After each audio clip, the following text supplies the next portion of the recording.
Hola mis suscriptores, el día de hoy les vamos a enseñar las proporciones que tiene este 4K. Por ejemplo, aquí tengamos un radiador para enfriar la máquina, tengamos suspensión regulable arriba y aquí abajo, y por aquí atrás también la suspensión es bien grande, como se puede ver.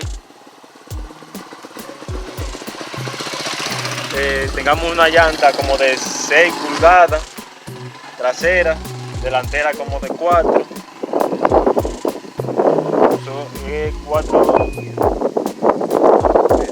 4 y medio,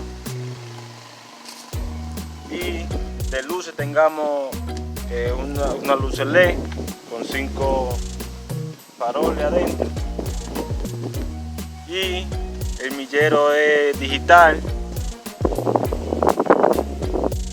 De freno tengamos delantero una pastilla de freno de un pistón, de trasero tengamos igual con un disco grande y una catalina grande para tener mayor fuerza con un resonador.